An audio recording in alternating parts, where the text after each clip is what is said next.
बिस्मिल्लाहिर्रहमानिर्रहीम। अस्सलाम वालेकुम जी, कैसे हैं आप। आज का मेरा टॉपिक है कि जब आपके बच्चे 11 से 19 साल की एज में मतलब कि जवानी की तरफ रवां दवां हों तो उनको आप ख़ास तौर पे कुछ स्पेशल चीज़ें सिखा दें, क्योंकि ये उनकी तरबियत का एक हिस्सा हैं। तो जनाब मैं करने लगी थी फ्रिज साफ़, तो मैंने सोचा मैं आपके साथ ये भी शेयर कर दूं कि जब गर्मियाँ हुई स्टार्ट तो मैंने फ्रिज के अंदर से कवर उतार दिया, क्योंकि मेरी फ्रिज को माशाल्लाह से 8-10 साल हो गए हैं, लेकिन ये अभी भी आज भी न्यू की न्यू ही है।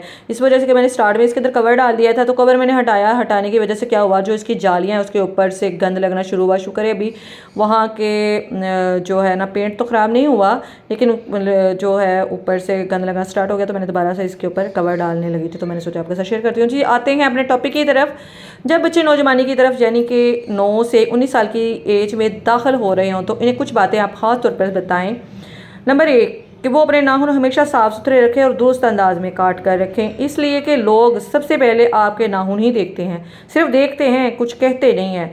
तो ये आज सबसे पहले आप अपने बच्चे को ये बात सिखाएं। दूसरा ये, कोई खुशबू वगैरह लगाएं, कोई सेंट वगैरह लगा के रखें कि आपके पास से कोई बदबू नहीं आनी चाहिए, क्योंकि इसके पास से बदबू आने की वजह से, स्मेल आने की वजह से आपके दोस्त, आपके क्लास फेलोज, आपके हमसफ़र, ऑफिस के कुलीग्स या कोई भी आपके इर्द गिर्द के रहने वाले लोग हैं ना, तो वो आपसे दूर होते जाएंगे। वो आपसे आपकी इस अंदाज की वजह से, आपके पास से बदबू आने की वजह से वो परेशान होंगे, लेकिन वो ये बात फील करेंगे, बोलेंगे नहीं, क्योंकि ये बहुत पर्सनल मामला होता है और इसमें स्पेशली ध्यान रखना पड़ता है कि जब भी आप घर से बाहर जाएं तो परफ्यूम का यूज़ लाजमी करें। नंबर 3, इसके बाद अपने दांत बहुत अच्छी तरह से साफ़ करें। मुंह से आने वाली बदबू सांसें आपके मुखातब को सख्त नागवार गुजरती हैं, और ये मुझे पर्सनली तौर पे ही बहुत ही गंदा लगता है कि जब किसी बंदे से मैं बात कर रही हूँ तो उसके मुंह से स्मेल आए तो मुझे बड़ा और मैं ये बड़ा सोचती हूँ कि समटाइम लोग बड़े अप टू डेट और बड़े अच्छे और ब्रांडेड सूट पहने, लेकिन जब उनसे बात की जाती है तो इतनी स्मेल आ रही होती है।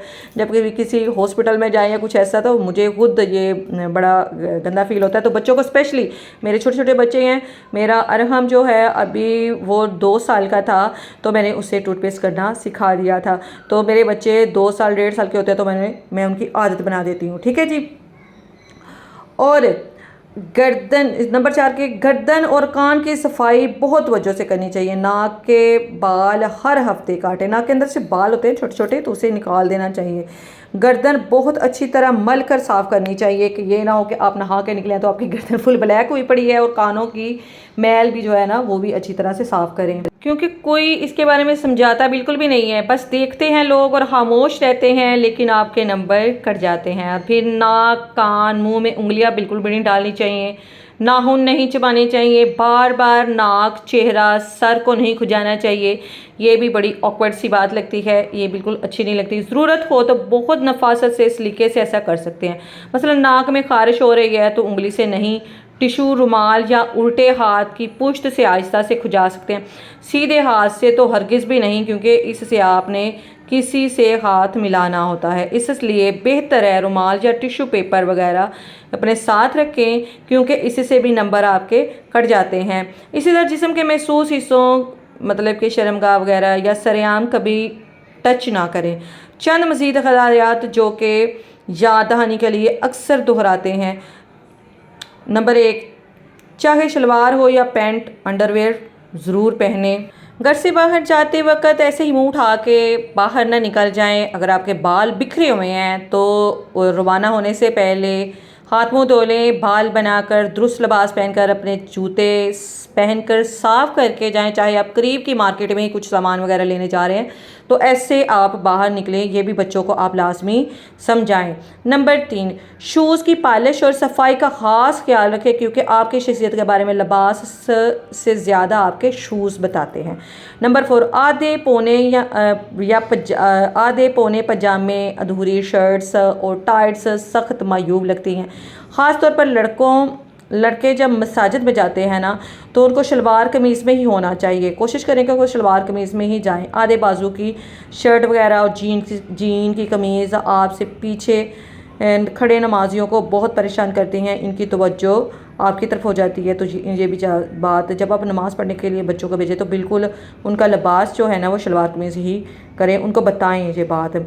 और नंबर 5, घर के अंदर का लिबास भी बावकार होना चाहिए, यानी कि आप मस्जिद जाएं तो वो लिबास, लेकिन घर के अंदर भी आपकी ज़ाहिर है माँ हैं, बहन हैं सारे, तो उनके अंदर भी। तो नंबर 6, माँ बाप और बहनों के कमरों में कभी दरवाज़ा बजाए बगैर, दस्तक किए बगैर, इजाज़त लिए बगैर उनके कमरों में कभी भी ना जाएं। बहनों के कमरे और जनान खाना में बिला वजह और देर तक नहीं बैठना चाहिए, टू द पॉइंट बात करें और अब बस वापस निकल आएँ। और नंबर 7, लड़कियों, अब आप बड़ी हो गई हैं, अपने मैले कपड़े खुद धोना सीखें, इन्हें वॉशरूम में लटका छोड़कर मत आएं।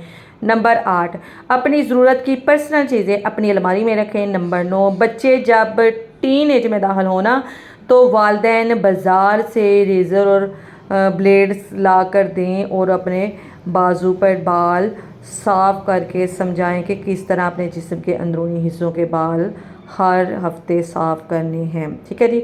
और नंबर 10, अपनी और दूसरों की पर्सनल स्पेस का बिल्कुल ख्याल रखें। पर्सनल स्पेस नापने का आसान तरीका ये है कि अपना हाथ और पूरा बाजू खोल लें। ये अंदाज़न तकरीबन 2.5 से 3 फीट का फासला होगा।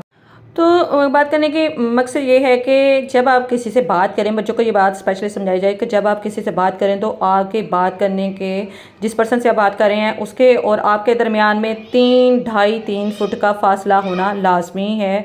इस तरह से आप बात करें। हाँ, सफ़र के दौरान कार, बस, जहाज़ की सीट वगैरह का मामला कुछ हो रहा है, इसके भी आदाब सिखाने चाहिए।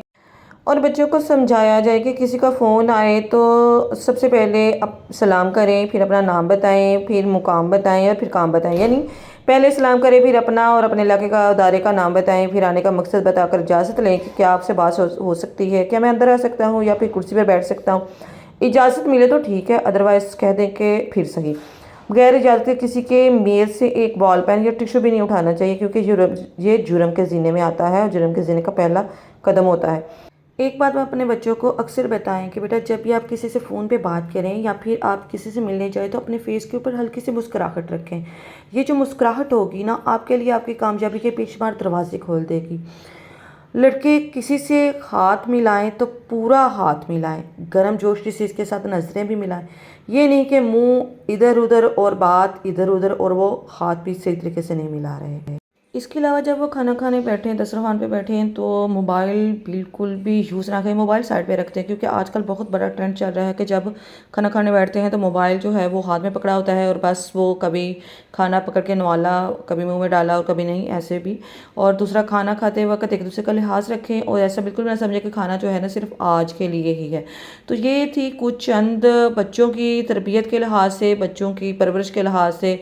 और हमारे पास बच्चों की तरबियत इनके लिए सबसे बड़ा तोहफ़ा, सबसे बेहतरीन तोहफ़ा है।